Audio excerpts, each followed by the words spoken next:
اتنا ہی حق بنتا ہے جتنا میرا حق بنتا ہے. تو ہمیں تو وہ رواداری قائم کرنی ہوگی اپنے عمل کے ذریعے. ٹھیک ہے شکیل قاضی صاحب، یہ بتائیے آپ کہ ہر سال جب محرم آتا ہے تو پچھلے سال کی بنسبت زیادہ ٹینشن ہو جاتی ہے اس سال میں. آج جتنی ٹینشن ہے اس سے دگنی چوگنی ہم ٹینشن ایکسپیکٹ کر رہے ہیں آئندہ سالوں میں، اگر صورتحال ایسی رہتی ہے یا اس سے بھی زیادہ خراب ہوتی ہے. کیسے کنٹرول ہوگی؟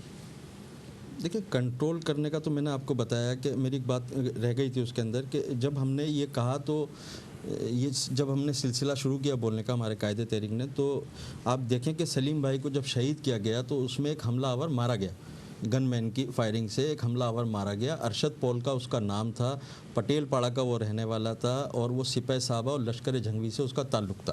یہ کوئی بات ڈھکی چھپی نہیں ہے، سب کے علم میں ہے، کیونکہ انویسٹیگیٹ ہوئی اور کیا نام ہے وہاں سے وہ اس کی لاش وہاں سے ملی. تو میں سمجھتا ہوں کہ سلیم بھائی کو جو مارا گیا، شہید کیا گیا ان کو ان کے رفقا کے ساتھ، تو اس کی وجہ یہی تھی کہ وہ اس مسئلے پر کھل کر بول رہے تھے. یہ بات الگ ہے کہ آج سب کہہ رہے ہیں، کیونکہ آج پورے پاکستان میں یہ بہت زیادہ نظر آ رہا ہے. اس ٹائم سلیم بھائی بڑی دور اندیشی کے ساتھ انہوں نے اس کا جائزہ لیا، اور انہوں نے تنظیم ہی اسی وجہ سے بنائی تھی کہ کچھ لوگ پاکستان کے اندر افراتفری پھیلانا چاہتے ہیں، اور ہماری ایک نہیں سینکڑوں مساجد پر ہمارے قبضہ کیا گیا. ہمارے جو عقیدے کے معاملات ہوتے ہیں ہم اس میں صلاۃ و سلام پڑھتے ہیں، اس میں ہم 11ویں شریف مناتے ہیں، یہ ہمارا عقیدہ ہے یقیناً. تو ہمارے عقیدے کی مساجدوں پر قبضہ کیا گیا، اور یہ سارے جو ہماری تقریبات ہوتی تھیں اس کو منع کیا گیا، اس کو روکا گیا. تو اسی سلسلے میں سلیم بھائی نے جب وہاں بولنا شروع کیا، اور میرے خیال سے ان کو 10 سال کا پیریڈ ملا ہوگا، تو 10 سال کے بعد آپ یقین کریں کہ ان کو شہید اسی وجہ سے کیا گیا کہ وہ بہت زیادہ ان کے خلاف بول رہے تھے، اور یہ اپنی اس ٹائم اسٹرگل شروع کر رہے تھے. جو آج ان کی جو اسٹرگل اتنی نظر آتی ہے یہ اس وقت شروع ہوئی تھی، اور اس وقت انہوں نے شروع کیا تھا. تو سلیم بھائی کو بھی اسی وجہ سے ہی شہید کیا گیا. اور جب سانح نشتر پاک رونما ہوا تو اس کی بھی وجہ یہی تھی، جب ڈینمارک نے حضور صلی اللہ علیہ وسلم کی شان میں گستاخی کی، گستاخانہ خاکے نکالے، تو سنی تحریک نے اور اہل سنت کی جماعتوں نے ایک امن ریلی کے نام سے ایک ریلی نکالی تھی. اس کا عنوان تھا لبیک یا رسول اللہ صلی اللہ علیہ وسلم کے عنوان سے ایک ریلی نکالی تھی، اور عباس بھائی نے اس میں ایک اپنی قیادت کا بھرپور مظاہرہ کیا تھا. اور اہل سنت میں ایک واحد سنی تحریک تنظیم تھی، وہ سنی تحریک کی قیادت تھی جو اس پر کھل کر بولا کرتی تھی. اور یہی وجہ تھی کہ کراچی کے اندر میں سمجھتا ہوں کہ وہ شروع کے واقعات تھے جس میں سانح نشتر پاک رونما ہوا تھا، اور ہماری پوری قیادت اس کے اندر شہید ہو گئی. 62-63 علماء اکرام اس میں شہید ہو گئے. تو جو بات ہے آپ کا جو سوال ہے کہ جو حالات ہوتے جا رہے ہیں یا آگے آئیں گے، تو یہ جتنے بھی خراب ہو جائیں، یہ تو گورنمنٹ کا کام ہے، ہماری ایجنسیز کا کام ہے کہ اس کو کنٹرول کس طرح سے کرنا ہے. لیکن یہ بات میں ضرور واضح کرنا چاہوں گا کہ جب وہ ایک دہشت گرد کا برین واش کر اس کو یہ بتا کر کہ آپ کو جنت ملے گی، اگر آپ یہ بم بلاسٹ کریں گے تو آپ کو جنت ملے گی، اور وہ اپنی جان دے دیتا ہے، بم بلاسٹ کر دیتا ہے اس جگہ پر جا کے، تو مسلمانوں کا بھی ذہن شہادت کا ہے. یقیناً وہ اس سے کبھی بھی گھبرانے والے نہیں ہیں.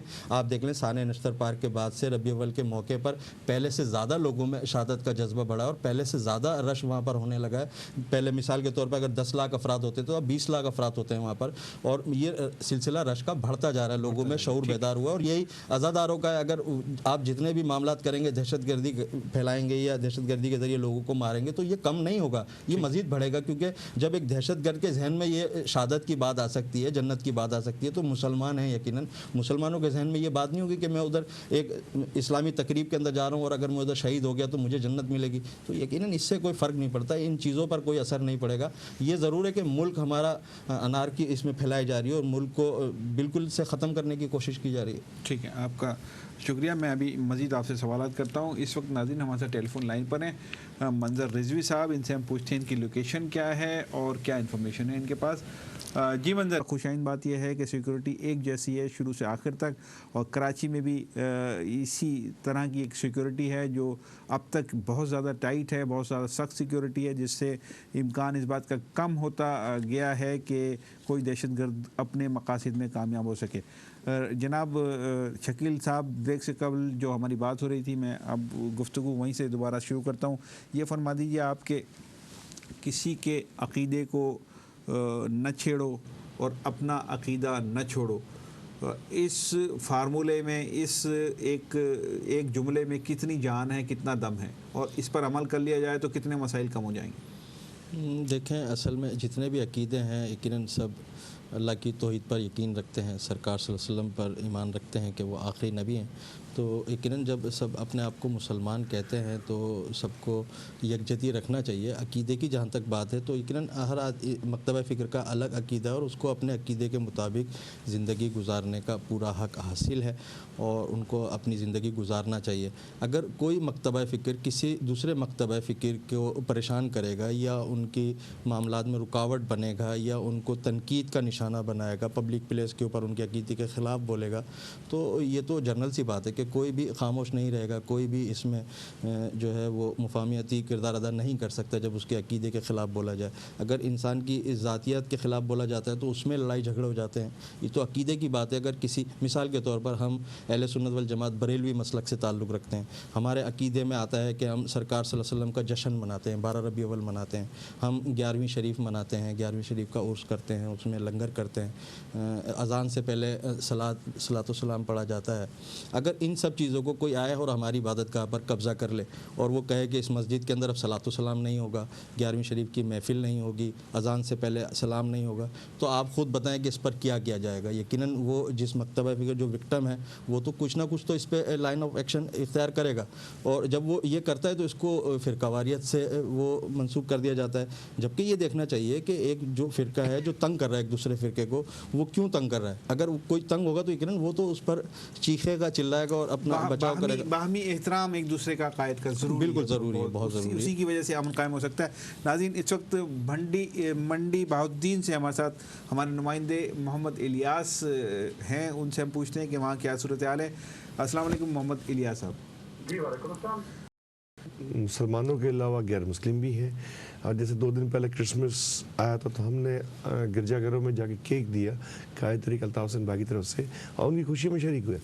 اسلام تو رواداری سکھاتا ہے، اسلام فساد نہیں سکھاتا، لیکن یہ جو ملا کچھ لوگ ہیں مولوی صاحبان جو ایک مکتبہ فکر کے ہیں، ان کا تو عقیدہ یہ دین ملا فی سبیل الفساد، ان تو اسی بات پہ قائم دائم ہے کہ میں ہوں، بس میں ہی جنت میں جاؤں گا، دوسرا کوئی نہیں جائے گا۔ ایسا نہیں ہے، کیونکہ نبی کریم صلی اللہ علیہ وسلم کو کہا گیا وما ارسلناک الا رحمۃ للعالمین، تمام جہانوں کے لیے رحمت بنا کے بھیجا۔ تو دین نے وہ درس دیا ہے کہ اخوت اور رواداری کا دیا ہے، اور متحدہ قومی موومنٹ الطاف بھائی کے نظریات جو اس کا زندہ ثبوت ہے کہ ہماری پارٹی میں ہر مسلک کے لوگ ہیں، اپنی مذہبی جو رسومات ہیں اپنی آزادی سے کرو، اس میں کوئی منع نہیں ہے، اور ہم نے تو یہ کوشش کی ہے، عملاً ثابت بھی کیا ہے، ہر مذاہب کے ساتھ، ہر مسلک کے ساتھ جو بھی پروگرام ان کے ہوئے، جیسے 12 ربیع عید میلاد النبی کا وقت آتا ہے تو وہی امن کمیٹی ہماری وہاں بھی کھڑی ہوتی ہے جہاں پہ محرم کے مہینے میں کھڑی ہوتی ہے۔ تو ہمارا ہر کارکن کی ڈیوٹی ہوتی ہے کہ ان کے ساتھ شریک ہو۔ محرم کا مہینہ آتا ہے، 12 ربیع آتا ہے، یا رمضان کا مہینہ آتا ہے، یا کوئی مذہبی کرسمس آتا ہے، کوئی ان کا مذہبی آتا ہے، ہولی آتا ہے، یا کوئی دیوالی آتا ہے، تو قائد طریق الطاف حسین بھائی نے تو یہ کہا کہ اپنے رویوں سے محبت پھیلاؤ۔ ٹھیک ہے، یہ بتائیے کہ کیا پاکستان میں کوئی ایسا وقت آئے گا کہ سب شیر و شکر ہو جائیں اور ایک دوسرے کا احترام کرنے لگیں، ایک دوسرے سے محبت کرنے لگیں؟ کیا ایسے حالات ہم پیدا کر سکتے ہیں؟ کیسے سوچ کر تبدیل کریں گے ہم جو جن لوگوں کا مائنڈ سیٹ ہو گیا؟ مثبت رویوں سے ہم انقلاب لا سکتے ہیں، اپنے رویوں میں نرمی لا کے انقلاب لا سکتے ہیں، اور اگر آپ شیر و شکر کی بات کرتے ہیں وہ تو انقلاب ہی ہے، اور انشاءاللہ وہ آئے گا، کیونکہ لوگ اب جو نئی نسل آ رہی ہے وہ کہتی ہے کہ نہیں لڑو جھگڑو نہیں، اپنے اپنے عقیدے پہ رہو۔ جب لوگ اپنے اپنے عقیدے پہ رہیں گے، کسی پہ دھونس و دھاندلی نہیں کریں گے تو کوئی جھگڑا ہی نہیں ہوگا۔